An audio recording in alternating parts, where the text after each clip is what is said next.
Hi, welcome to the Sankofa Pan-African series. Sometime in the 1920s, a European miner stumbled on an ancient African civilization in the village of Nok that dates back to 1500 BC. This accidental discovery astonished colonial agents who had been educated to believe that sub-Saharan Africans had contributed little, if anything, to human civilization. According to this Eurocentric worldview, sub-Saharan Africa was in darkness until it came in contact with the people from the Middle East and Europe. This fortuitous rediscovery of Nok civilization debunked and rendered this view untenable by calling for a more critical assessment of the African past and Eurocentric claims. So, what is Nok civilization and where did it come from? Please take a moment to support this series by clicking on your subscription and notification buttons. Thank you. Nok was an Iron Age civilization that was located within the Niger Benue Valley in what is today central and northern Nigeria. Modern descendants of this civilization are believed to speak Hayam in some historic Nok regions and now live in areas like Jos, Taruga, and Samon Dukia areas, as well as Hausa-speaking areas of Nigeria. Now, the Hausas are concentrated mainly in northern parts of Nigeria, as well as the adjoining southeastern Niger Republic. They are also found in other countries, including Cameroon, Ghana, Chad, Togo, Senegal, Côte d'Ivoire, the Sudan, Gabon, and etc. Culturally and historically, the Hausas are close to the Fulani, Songhai, Mande, and Tuareg, and other Nilo-Saharan groups. Hausa is also generally spoken by majority of non-Hausas in northern Nigeria and other countries across the northern areas of West Africa. Initially discovered in a village called Nok in northern Nigeria, Nok culture is the oldest civilization with evidence of iron smelting in the whole of West Africa. Unfortunately, very little is known of the origin and even the sociocultural life of ancient Nok people outside of the impressive terracotta figurines and iron implements that they left behind. However, based on the striking artworks and other archaeological remains found in the areas that have been excavated in the Nok, historians and other scholars have continued to be intrigued enough to continue to try and decipher who the ancient Nok people were, so that knowledge about them can take their rightful place in human history. Art historians have suggested that these Nok figures, may be images of deified ancestors or prominent individuals in the Nok society.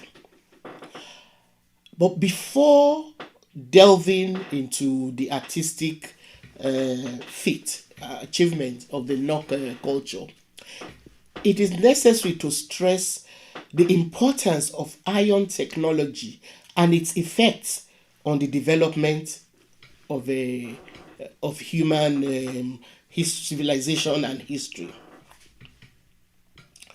Following the Neolithic revolution that led to the transformation of humans from hunter-gatherers to sedentary agriculturists, they needed to first develop farm implements in order to make cultivation of food easier. To do this, human beings initially used stone implements to work the soil and they crush or shell their harvests. Later on, the knowledge of metal was developed through bronze working before a stronger and more durable metal like iron was discovered. In several ways, the discovery of iron technology was quite revolutionary for civilizations like Nok and others across the globe. This was because iron smelting, or the process of extracting iron, was a technological breakthrough, and it was a jealously guarded craft that was rarely revealed to outsiders. Some sources believe that for Nok, this feat was more remarkable because they believe that, unlike others, the Nok civilization leapfrogged, they jumped from the use of Herculean or stone tools to iron without passing through the Bronze Age like other parts of the world. The presence of iron technology must have revolutionized the Nok society and enabled the people to cultivate more lands to feed their people.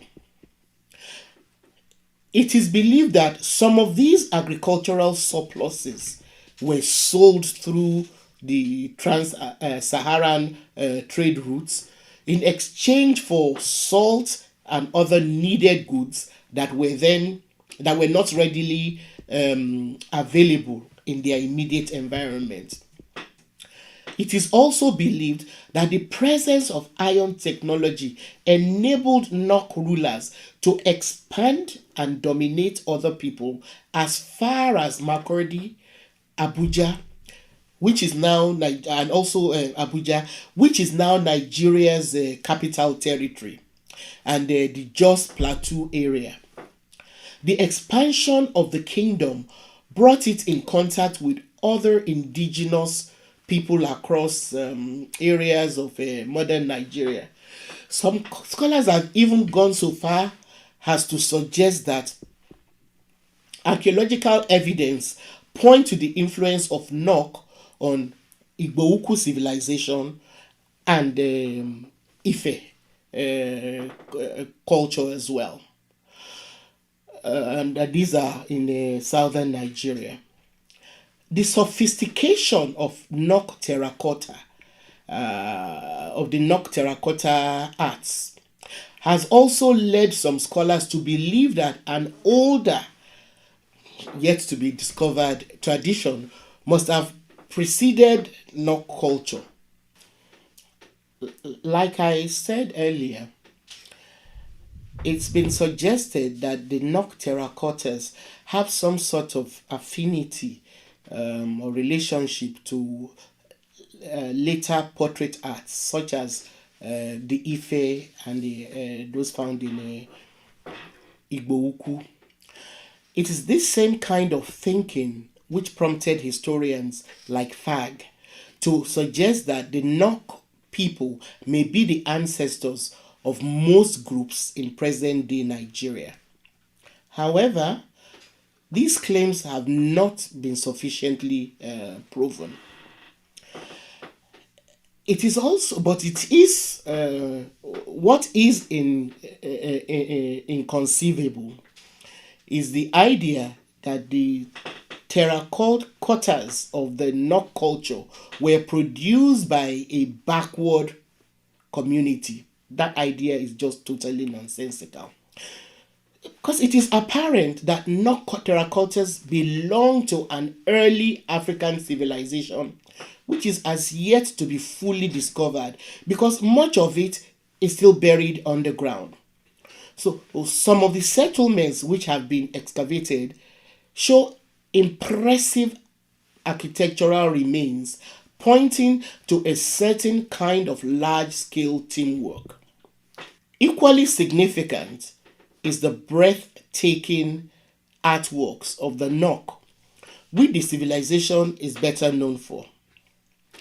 Nok artworks comprise high-quality terracotta pottery, iron axes, and stone tools. These artworks represent a distinctive artistic achievement that was unequal by any other during the period of this civilization. So, Nok figurines were particularly striking in their realistic rendition of animals and inanimate objects.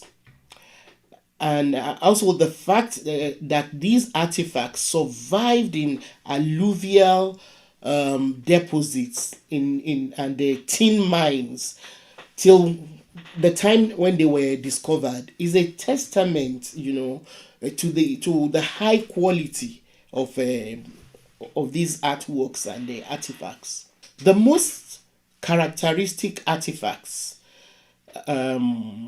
artworks, were figurines of animals and stylized human beings, usually heads made of clay. Some of the heads are styled in cylindrical and triangular shapes with elaborate hairstyles, pierced eyes, nose, mouth, and ears.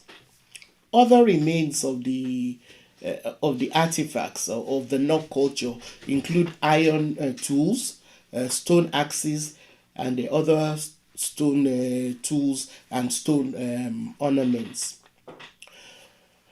Now, during the discovery of the terracotta heads, Europeans were so awed by these breathtaking artworks, and sadly, what they did was then to smuggle the art collections, and then carted them, the majority of them, away, thus depriving the African continent of the benefit of their artistic presence. But be that as it may, all is not lost as far as the Nok civilization is concerned in Nigeria. Nok arts and artifacts have inspired the widespread production of traditional pottery that bear resemblance to those likely to have been used by Nok forebears or ancestors. So, for example, women from Bayi, also known as Gwari, in central Nigeria. The central Nigeria is also the middle belt of Nigeria. So the women from that area deploy similar techniques to make household utensils like pots, jugs, and so on. One impressive artist who epitomized the culture was the late Ladi Kwali, the eponymous character on the back of Nigeria's 20 naira note. If you have a 20 naira note, if you are in Nigeria and you have a 20 naira note, please take note that the picture, the woman on the 20 naira note, is this incredible artist, Ladi Kwali. Though she had no formal education, Ladi Kwali learned how to make the randa, a large pot used for fetching water, the tulu, an ornamental pot used for religious festivals, casco, used as also used for storage, other kinds of pots and water jars, flasks, bowls, and cooking pots from traditional potters in north central Nigeria. She learned how to make all these various types of pots from traditional potters in northern Nigeria, and became very famous. Today, Wari potteries, also known as Abuja potteries, are highly sought after the world over. So the Nok civilization is still preserved through its artworks in private and public collections, as well as in museums across the globe. Efforts of eminent artists like the late Ladi Kwale and the Ladi Pottery Center in Abuja have helped perpetuate some of the skills that helped produce the Nok culture of old through training and exhibitions.